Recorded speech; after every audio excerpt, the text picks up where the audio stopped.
शांति। ओम शांति। आज है 10 जुलाई 2022 के अव्यक्त महावाक्य। रिवाइज है 4 दिसंबर 1991।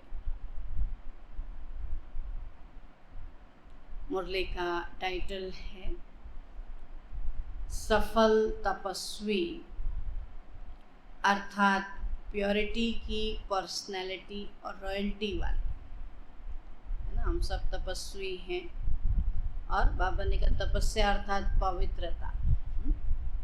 तो सफल तपस्वी अर्थात प्योरिटी की पर्सनैलिटी और रॉयल्टी वाले। आज चारों ओर के तपस्वी बच्चों की याद बाप दादा के पास पहुंच रही है। जो भी तपस्या करते बाबा को याद करते तो बाबा तक उनकी याद पहुंच रही है। कोई साकार में सम्मुख याद का रिटर्न मिलन मना रहे हैं। कोई बच्चे आकारी रूप में याद और मिलन का अनुभव कर रहे हैं। जो साकार में मधुबन पहुंचते हैं तो वो साकार में मिलन मनाते हैं, और जो अपने अपने घरों में बैठे हैं, सेंटर्स में बैठे हैं, तो वो क्या करते हैं, वो आकारी रूप में बाबा से मिलन मनाते हैं, है ना। तो कोई साकार में सम्मुख याद का रिटर्न मिलन मना रहे हैं और कोई बच्चे आकारी रूप में याद और मिलन का अनुभव कर रहे हैं। तो बाप दादा दोनों ही रूप के बच्चों को देख रहे हैं, साकारी भी और आकारी भी। तो आज अमृत वेले बाप दादा बच्चों की तपस्या का प्रत्यक्ष स्वरूप देख रहे थे, क्योंकि अमृत वेला विशेष मेहनत होती है ना। तो उस समय बाबा कहते बच्चों का प्रत्यक्ष स्वरूप देख रहे थे कि हर एक बच्चा अपने पुरुषार्थ प्रमाण तपस्या कर रहे हैं। लक्ष्य भी है और उमंग भी है। तपस्वी सभी हैं, क्योंकि ब्राह्मण जीवन की विशेषता ही तपस्या है। ब्राह्मण है ही क्या, तपस्वी। तो बाबा ने कहा विशेषता ही तपस्या है। तो तपस्या अर्थात एक के लगन में मगन रहना, एक की याद में रहना, एक बाबा को ही याद करना और उन्हीं की याद में मगन रहना। तो एक के लगन में मगन रहना। तो सफल तपस्वी बहुत थोड़े हैं। तपस्वी सब हैं, लेकिन बाबा ने कहा सफल तपस्वी बहुत थोड़े हैं, पुरुषार्थी तपस्वी बहुत है। सफल तपस्वी की निशानी उनके सूरत और सीरत में प्योरिटी की पर्सनैलिटी और प्योरिटी की रॉयल्टी सदा स्पष्ट अनुभव होगी, है ना। बाबा ने कहा जो सफल तपस्वी होंगे वो पवित्र दिखाई देंगे, उनके सूरत से सीरत से वो प्योरिटी की पर्सनैलिटी दिखाई देगी, वो रॉयल्टी दिखाई देगी। तो तपस्या का अर्थ ही है मन, वचन, कर्म और संबंध संपर्क में पवित्रता का। बाबा कहते हैं संबंध संपर्क में अपवित्रता का अंश मात्र नाम निशान भी समाप्त होना, है ना। बाबा सदा पवित्र रहना, मन, वचन, कर्म तक संबंध संपर्क से हर बात में पवित्र रहना। बाबा कहते किसी में भी अपवित्रता का नाम निशान न दिखाई दे। जब अपवित्रता समाप्त हो जाती है तो इस समाप्ति को ही संपन्न स्थिति कहा जाता है ना। कोई भी चीज में कमी कमजोरी समाप्त हो जाती है तो वो चीज संपूर्ण कही जाती है ना। तो बाबा ने कहा कि जब अपवित्रता समाप्त हो जाती है तो इस समाप्ति को ही संपन्न स्थिति कहा जाता है। तो सफल तपस्वी अर्थात सदा स्वतः पवित्रता की पर्सनैलिटी और रॉयल्टी, उनको दिखाना नहीं पड़ेगा कि हम पवित्र हैं, उनको कहना नहीं पड़ेगा कि हम पवित्र हैं। वो क्या होंगे? बाबा कहते सदा और स्वतः क्या होंगे? उस पवित्रता की पर्सनैलिटी और रॉयल्टी में रहेंगे। हर बोल और कर्म से, दृष्टि और वृत्ति से अनुभव। प्योरिटी सिर्फ ब्रह्मचर्य नहीं, संपूर्ण पवित्रता अर्थात संकल्प में भी कोई भी विकार टच न हो, कोई भी विकारी संकल्प न हो। बाबा कहते जैसे ब्राह्मण जीवन में शारीरिक आकर्षण व शारीरिक टचिंग अपवित्रता मानते। क्या समझते कि कोई भी मुझे ऐसे टच न करे, कोई भी मुझे ऐसे दृष्टि से न देखे। ऐसे मन बुद्धि में किसी विकार के संकल्प मात्र की आकर्षण या टचिंग, इसको भी अपवित्रता कहा जाएगा, है ना। अब ने कहीं भी विकार के प्रति संकल्प न चले, विकार हमको खींचे नहीं। अब कहते अगर विकारों के प्रति भी संकल्प चल रहा है तो वो भी क्या है? अपवित्रता है।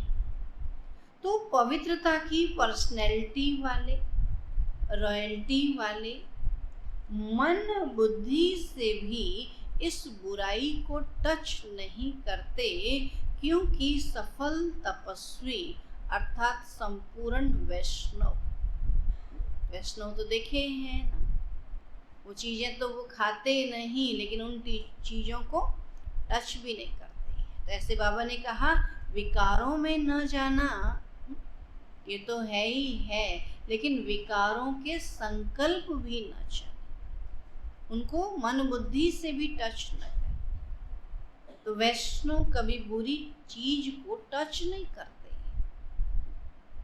तो उन्हों का है स्थूल और आप ब्राह्मण वैष्णव आत्माओं का है सूक्ष्म, है ना। इसलिए कई बार जब कोई बातें करता है ऐसी विकारी बातें, बोला हमको इनसे कोई लेना देना नहीं, बोला जिस गली में जाना नहीं उस गली की हमको बातें भी नहीं करनी, है ना। बाबा कहते हैं विकारों की बात भी क्यों करनी। कई लोग बैठ करके क्या करेंगे, उन्हीं बातों को करेंगे, विकारी बातों को करेंगे।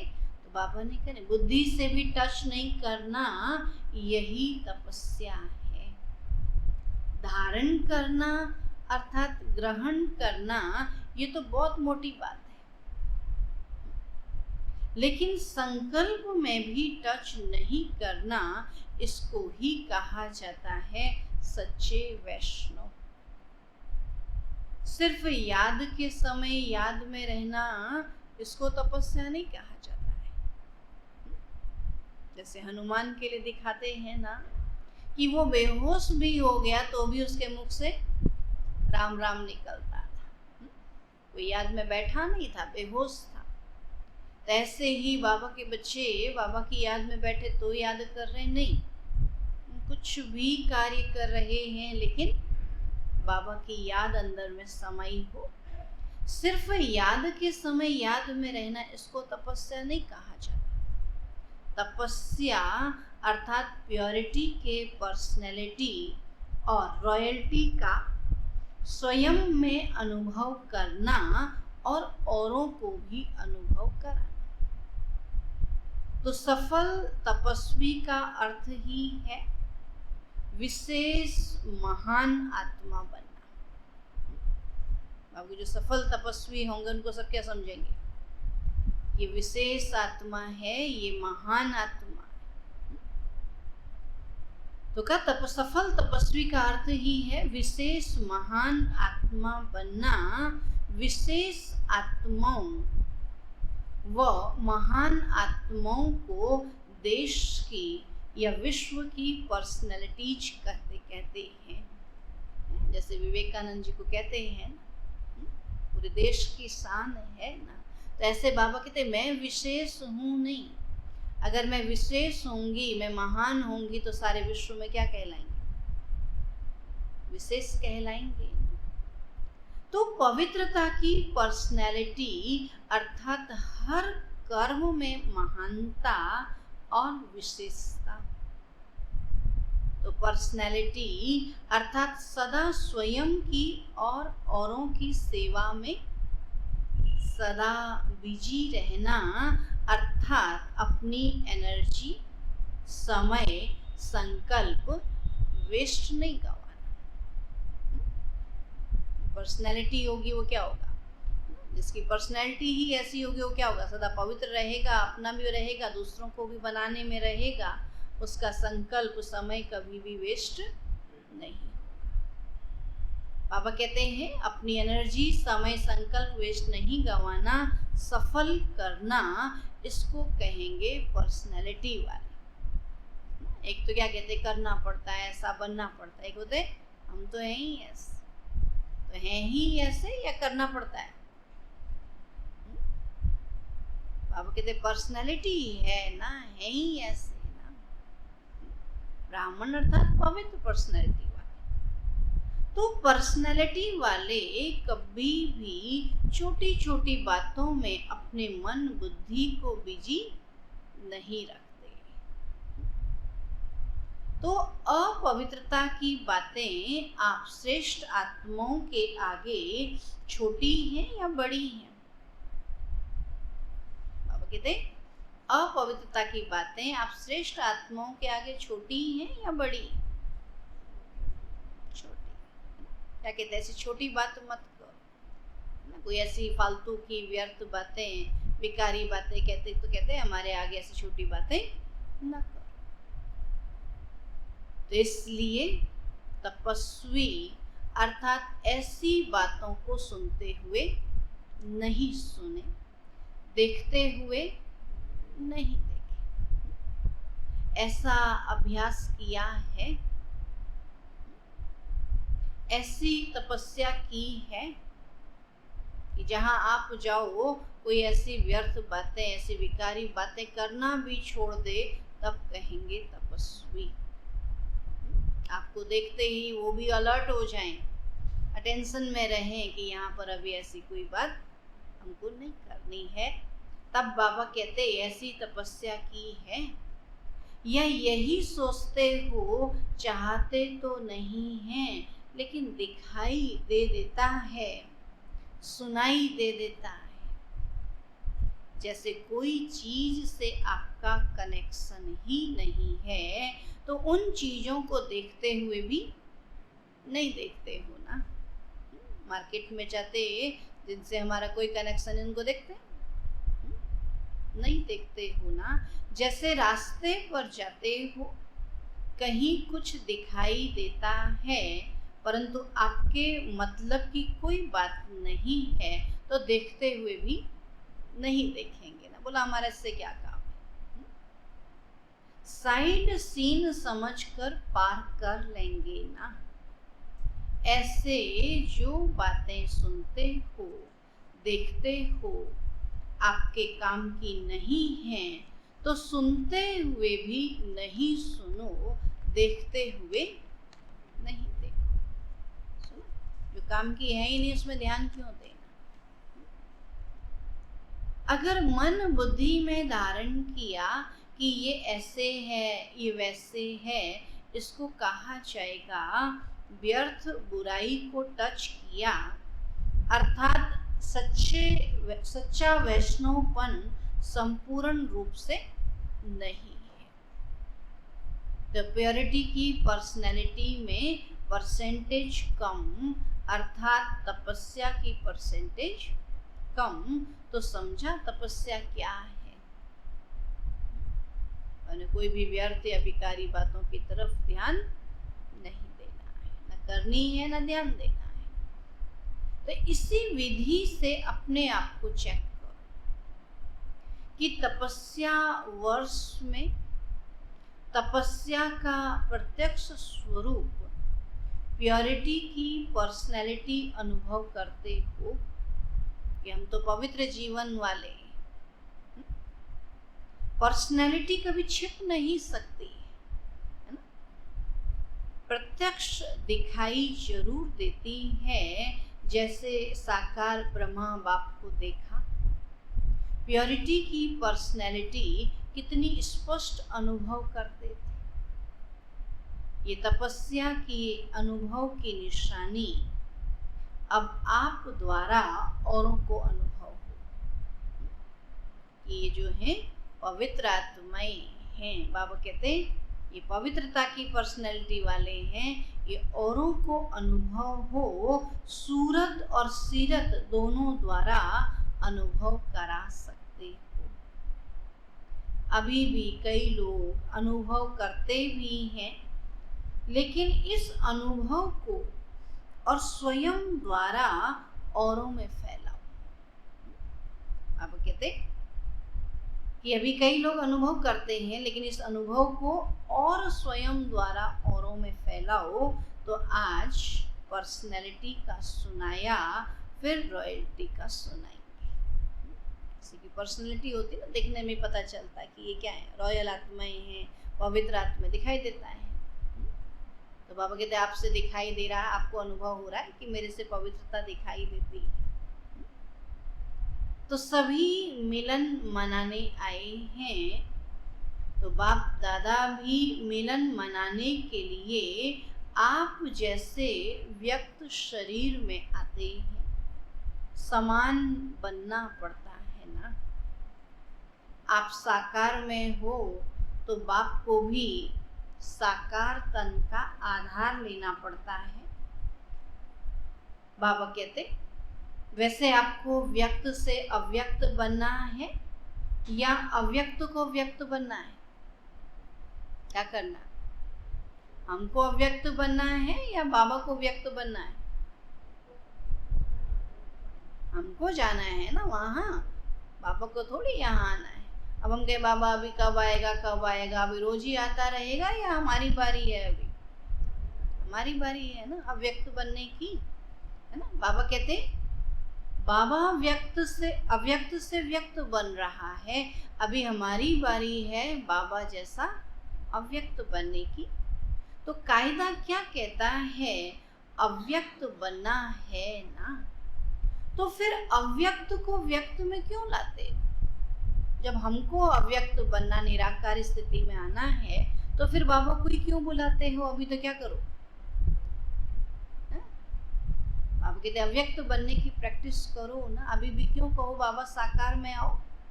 अभी बाबा आप वहीं बैठो, हम आपके पास अव्यक्त बनकर आते हैं। बाबा कहते अव्यक्त को व्यक्त में क्यों लाते हो? जब आपको भी अव्यक्त ही बनना है, तो अव्यक्त को तो अव्यक्त ही रहने दो ना। अव्यक्त मिलन के अनुभव को बढ़ाते चलो।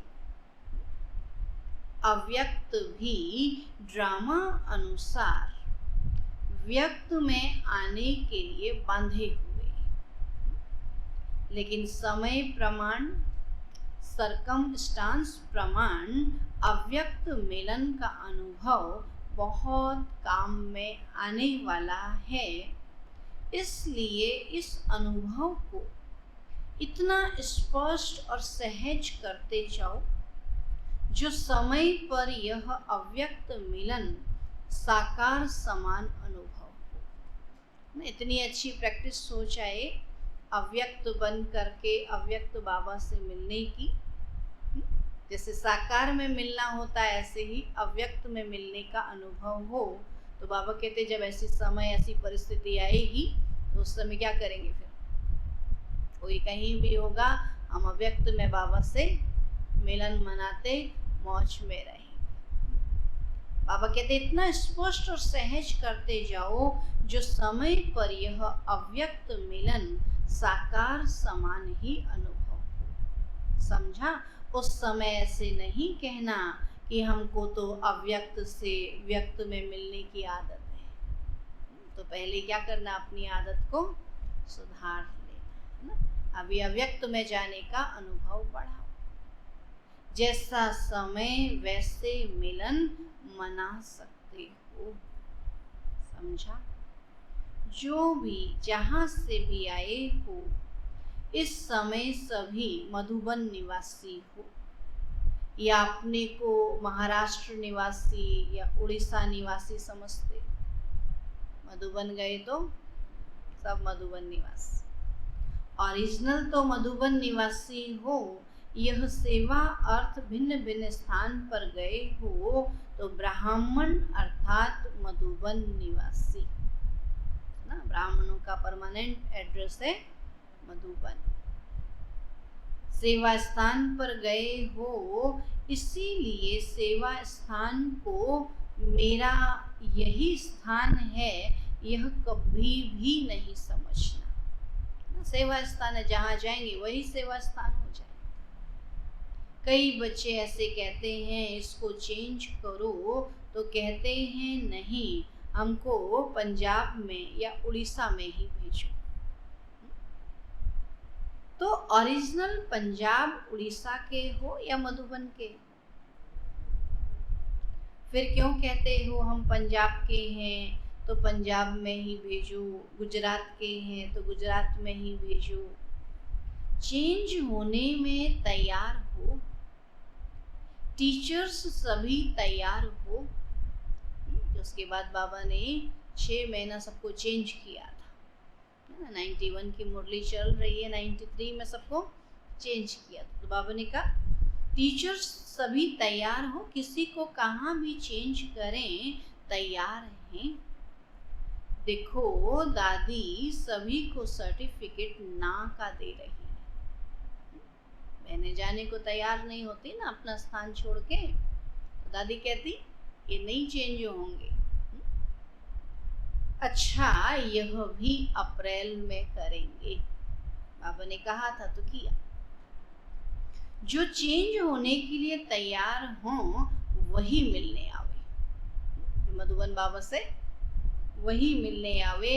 सेंटर पर जाकर सोचेंगे, यदि नहीं रहेंगे कि इसका क्या होगा, मेरा क्या होगा। सेंटर छोड़ने से क्या समझते हैं कि सेंटर कैसे चलेगा, सोचते हैं हम सेंटर चला रहे हैं, हम चला रहे हैं, बाबा चला रहा है, बाबा चला रहा है सब बाबा को याद कर रहे हैं। बाबा चलाने वाला, हम रहें या न रहें, कहीं भी जाए, जहाँ जाएंगे वहाँ सेवा करेंगे ना। तो बाबा कहते हैं ऐसे नहीं सोचो कि इसका क्या होगा, मेरा क्या होगा। थोड़ा बहुत कुछ किनारा भी करेंगी तो बाप दादा से तपस्या की प्राइज लेने चाहते हो, और बाप दादा को तपस्या की प्राइज देने भी चाहते हो या सिर्फ लेने चाहते हो। बाबा कहते तपस्या की प्राइज बाबा को भी देनी और बाबा से लेनी भी। तो सभी सेंटर से सरेंडर होकर आना। नए मकान में आसक्ति है क्या होता है, नया नया बनाते नई चीजें, फिर उसी में बैठ जाते, बोला यहाँ से कहीं नहीं हिलेंगे। बाबा कहते नए मकान में आ सकती है क्या, मेहनत करके बनाया है ना। जहाँ मेरापन है वहाँ तपस्या किसको कहा जाएगा। तपस्या अर्थात तेरा, मेरा नहीं, किसका है, तेरा। तो तपस्या अर्थात तेरा, और तपस्या भंग होना माना मेरा। तो समझा, ये तो सब छोटी छोटी टीचर्स हैं, कहेंगी हर्जा नहीं, यहाँ से वहाँ हो जाएंगे। छोटों को चेंज होने में क्योंकि कोई जिम्मेवारी नहीं है तो कुछ प्रॉब्लम नहीं होती है ना। तो बाबा कहते हैं बड़ों को थोड़ा सोचना पड़ता है। अच्छा जो सेंटर पर आने वाले हैं, बाबा कहते हैं वो भी सोचते होंगे हमारी टीचर चली जाएगी, है ना। उस समय हुआ भी ऐसा, जहाँ टीचर गई स्टूडेंट भी वहीं चले गए। बड़ा सारा गड़बड़ घोटाला हो गया, है ना। 15-20 किलोमीटर दूर जाकर क्लास करने लगे। बोला ये क्या हो रहा है ना। फिर वापस भेजा गया 6 महीने के बाद ना। तो बाबा ने कहा जो सेंटर पर आने वाले हैं वो भी सोचते होंगे हमारी टीचर चली जाएगी, आप सभी भी एवर रेडी हो कि कोई कहीं भी जाए, हम तो बाबा की मुरली सुन रहे हैं ना, या दीदी की मुरली सुन रहे हैं, बाबा की, बाबा सुनाने वाला है, आगे कोई भी बैठे कोई फर्क नहीं होना चाहिए, कब कौन चला जाए कोई। अभी तो बाबा ने स्थान चेंज किया, अगर शरीर छोड़ के चला जाए क्या उसके पीछे ही चले जाएंगे? फिर तो नहीं जाएंगे ना, फिर स्थान चेंज होने पे क्यों जाना, है ना। तो बाबा ने कहा कोई कहाँ भी चली जाए या कहेंगे हमको तो यही टीचर चाहिए। जो समझते हैं कि कोई भी टीचर मिले उसमें राजी हैं, वह हाथ उठाओ। कोई भी टीचर मिले, बाप दादा जिम्मेवार है। कोई भी सेवा की जिम्मेवारी किसकी है? बाबा की। हम टीचर को क्यों देख रहे हैं? अगर टीचर को देख रहे हैं तो माना हमारी बुद्धि बाबा तक नहीं जाएगी। और बाबा कहते हैं टीचर किसी को देने वाला है क्या? देने वाला कौन है? बाबा है। तो बाबा को देखें, बाबा को याद करें, और निमित्त कोई भी आएगा बाबा उससे करवा लेगा। तब बाबा कहते कोई भी टीचर मिले, बाप दादा जिम्मेवार है, दादी दीदी जिम्मेवार है, तो वह हाथ उठाओ। अभी ये टीवी में तो निकाला है ना, सभी के फोटो टीवी में निकाल लो, फिर देखेंगे। अंतिम पेपर का क्वेश्चन ही यह आना है, नष्टो मोहा स्मृति स्वरूप। सुना? आप कहते हैं दुनिया से नष्टो मोहा हो जाते हैं और यहाँ आकर एक दूसरे से मुंह कर लेते हैं, है ना। यहाँ आकर दीदी दादियों से मुंह कर लेते, क्यों? जब सबको छोड़ दिया, कई लोग बोलते हैं ब्रह्मा कुमारी निर्मोही, तो मैंने कहा निर्मोही तो होंगी ही ना, जो सब छोड़ के यहाँ बैठी, फिर वो किसी से मुंह क्यों लगाने लगी? सबका मुंह तो किससे हो? बाबा से हो ना, क्यों एक दूसरे से बुद्धि लगानी है? बाबा कहते हैं हम साथी सहयोगी हैं, है ना, किसी के जिम्मेवार नहीं है, सबका जिम्मेवार बाबा है। तो नष्टो मोहा स्मृति स्वरूप। तो अंतिम पेपर के लिए तो सभी को तैयार होना ही है, या कहे तो मुझे याद करो ना, कई कहते ना हमको तो याद ही नहीं करते हैं। यहाँ किसको याद करने बैठे हैं? बाबा को याद करने बैठे हैं या किसी औरों को याद करने बैठे हैं? तो बाबा कहते हैं मेरा तो एक शिव बाबा, दूसरा ना कोई, कहते फिर इतनों को याद करेंगे तो बाबा को कब याद करेंगे? इसलिए हर एक अपना जिम्मेवार है, हर एक को बाबा को याद करना है। बाकी स्नेही सहयोगी सब हैं, लेकिन मोह किसी से ना हो। तो बाबा कहते हैं अंतिम पेपर के लिए तो सभी को तैयार होना ही है, रिहर्सल करेंगे ना, जोन हेड को भी चेंज करेंगे, पांडवों को भी चेंज करेंगे। आपका है ही क्या? यहाँ हमारा क्या है? कुछ बाप दादा ने दिया और बाप दादा ने लिया। तो बाबा कहते हैं अच्छा सभी एवर रेडी हैं, इसलिए अभी सिर्फ हाथ उठाने की मुबारक है। चारों ओर के, बाबा कहते चारों ओर के सफल तपस्वी आत्माओं को, सदा प्योरिटी के पर्सनैलिटी में रहने वाली, सदा प्योरिटी के रॉयल्टी में रहने वाली, सदा सच्चे संपूर्ण वैष्णव आत्माएं, सदा समय प्रमाण स्वयं को परिवर्तन करने वाले विश्व परिवर्तक, ऐसे सदा योगी, सहज योगी, स्वतः योगी महान आत्माओं को बाप दादा का याद, प्यार और नमस्ते। हम रूहानी बच्चों की रूहानी बाप दादा को नमस्ते नमस्ते नमस्ते। पार्टियों से बाबा बोले सभी तपस्वी आत्माएं हैं, ऐसे अनुभव करते हो कि हम सब तपस्वी हैं या हम सब गृहस्थी हैं? तपस्या अर्थात एक बाप दूसरा ना कोई, गृहस्थी माना मेरा तो ये, मेरा तो ये, मेरा तो ये, तो क्या है अभी? तपस्वी हैं, गृहस्थी हैं? आप चुप हो गए। तपस्वी है ना? ऐसे है या दूसरा कोई है? अभी भी कोई है? कोई व्यक्ति या कोई वैभव एक के सिवाय और कोई नहीं, या थोड़ा थोड़ा लगाव है? निमित्त बनकर सेवा करना वह और बात है, लेकिन लगाव जहाँ भी होगा, चाहे व्यक्ति में चाहे वैभव में, तो लगाव की निशानी है, वहाँ बुद्धि जरूर जाएगी, मन भागेगा जरूर। तो चेक करो कि सारे दिन में मन और बुद्धि कहाँ भागती है? सिवाय बाप और सेवा के और कहाँ तो मन बुद्धि नहीं जाती है। अगर जाती है तो लगाओ है। अगर व्यवहार भी करते हो, जो भी करते हो, वो भी ट्रस्टी बनकर मेरा नहीं तेरा, मेरा काम है, मुझे ही देखना पड़ता है, मेरी जिम्मेवारी है, ऐसे कहते हो कभी? क्या मेरा ही बाबा? बाबा कहते मेरा ही है, मैं ही करूंगी, मैं ही सेवा करूंगी, दूसरा कोई नहीं करेगा। किसका बाबा?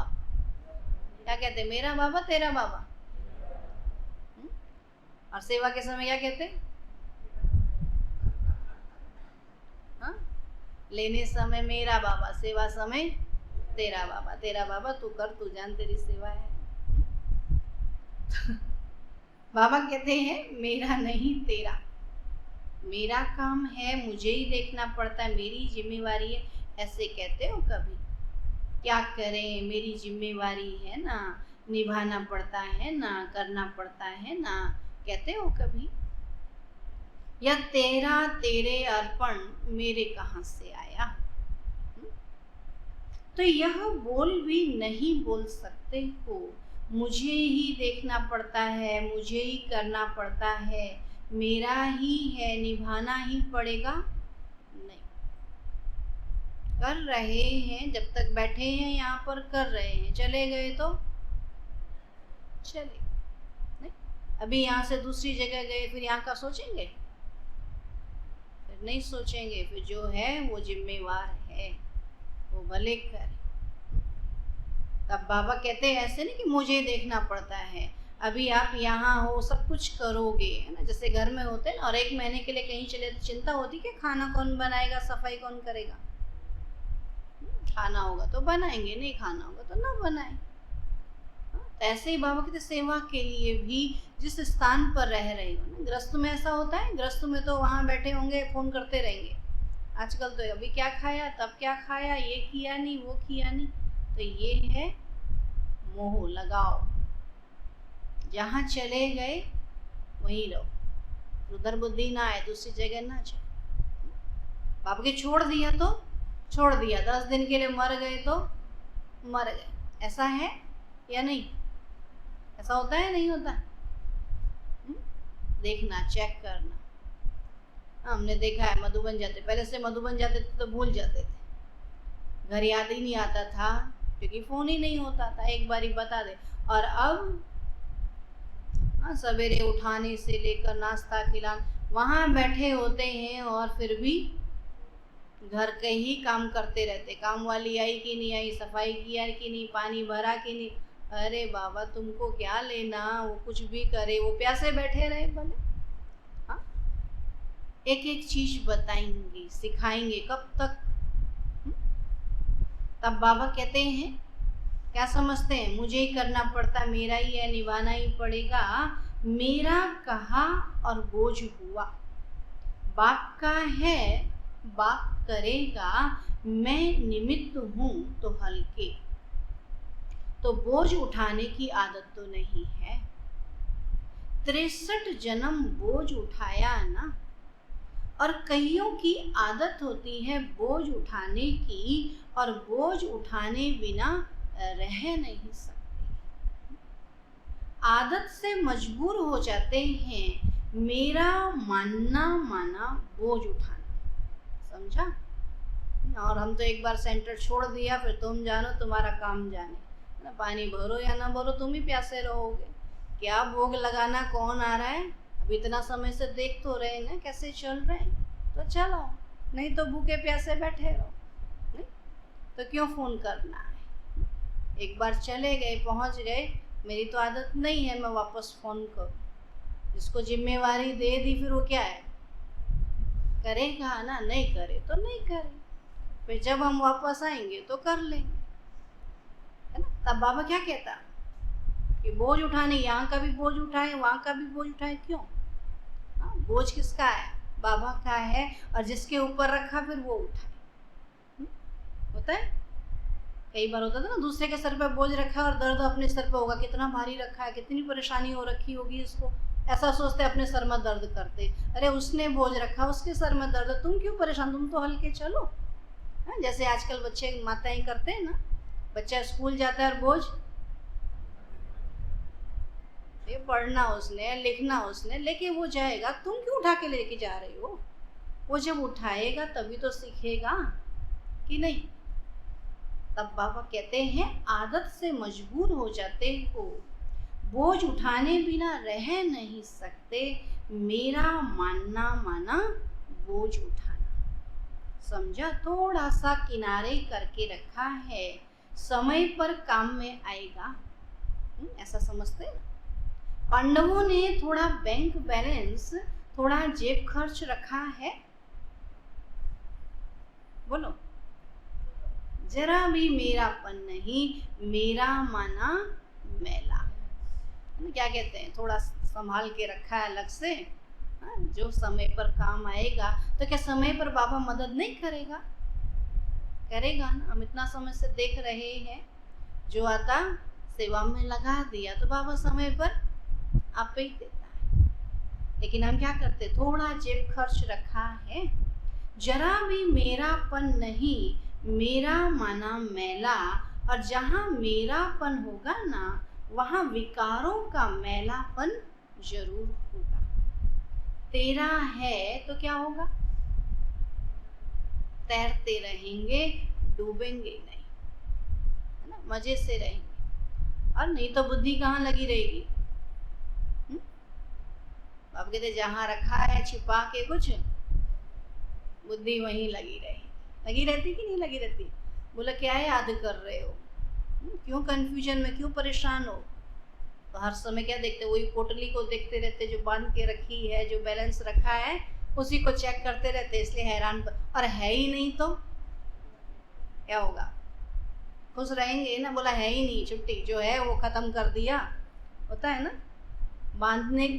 बांटने का टेंशन तब तक रहता है जब कोई चीज है। इसलिए कई लोगों को हम देखते हैं जब भोग बांटते हैं ना, वो ज़्यादा ज़्यादा बांट के ख़त्म कर देते। मैंने ये क्या किया? बोला बांट दिया, ख़त्म हो गया ना, अभी टेंशन ख़त्म। हाँ, बोला जितने आए थे बांट दिया, है ही नहीं तो अभी मांगेगा ही नहीं ना। तो ऐसे ही बाबा कहता हमने बोझ क्यों रखा, जो है क्या करो, तो बाबा कहते तेरा है तो क्या होगा, तैरते रहेंगे, डूबेंगे नहीं, तैरने में तो मजा आता है ना। तो तपस्या अर्थात तेरा, मेरा नहीं। अच्छा, ये ईस्टर्न जोन है, सूर्य उदय होता है ना पूरब में, तो ईस्टर्न जोन वालों के पास बाप के साथ का यादगार सूर्य सदा ही चमकता है ना। तो सभी तपस्या में सफलता को प्राप्त कर रहे हो ना। तपस्या में संतुष्ट हो, अपने चार्ट से संतुष्ट हो, या भी होना है। ये भी एक लिफ्ट की गिफ्ट है, और गिफ्ट जो होती है उसमें खर्चा नहीं करना पड़ता है। नहीं, गिफ्ट कहीं से मिले तो कितनी खुशी होती है, उसमें कोई खर्चा नहीं करना पड़ता, खरीदने की मेहनत नहीं करनी पड़ती। एक तो है अपना पुरुषार्थ, और दूसरा है विशेष बाप द्वारा गिफ्ट मिलना। तो हम सबको तो क्या मिला है? कहीं विशेष पुरुषार्थ करके आए? सब गिफ्ट मिल रहा है तो हम तो कुछ भी नहीं कर रहे ना, बैठ करके तपस्या कर रहे, बाबा को याद कर रहे हैं, तो बाबा हम सबको क्या कर रहा है? गिफ्ट दे रहा है। तो तपस्या वर्ष एक गिफ्ट है। आप तपस्या, तभी तो गायन है ना कि तपस्वी जंगल में तपस्या करते थे और लोग उनको आके देखे जाते। तो हम भी क्या कर रहे हैं ना, कई बार कोई चीज किसी को देनी होती, बोलो दे देना, हमारा क्या जा रहा है? जाता है कुछ हमारा? बाबा दे रहा है और हम इधर दे रहे हैं, तो हमारे जेब से, हम तो कहीं कमाने नहीं जा रहे हैं ना, हम तो क्या कर रहे हैं? हम तो बाबा को याद कर रहे हैं, है ना। तो इसलिए बाबा क्या कहते हैं, ये सब गिफ्ट में मिला है ना, आप तपस्या करो, आप पे ही सब आता जाता है। तो तपस्या वर्ष एक गिफ्ट है, सहज अनुभूति की गिफ्ट। ये भी एक अनुभव है कि हम बाबा को याद करते और बाबा क्या नहीं देता है। हाँ? सुख शांति तो मिली ही, लेकिन बाबा ने कहा आपने जो चाहा सो मिला। तो जितना जो करना चाहे वो कर सकता है। ये तपस्या भी बाबा की, जितना जो करना चाहे, मेहनत कम, निमित्त मात्र और प्राप्ति ज्यादा कर सकते हैं। तो अभी भी समय है, वर्ष पूरा नहीं हुआ है, अभी भी जो लेने चाहो ले सकते हो।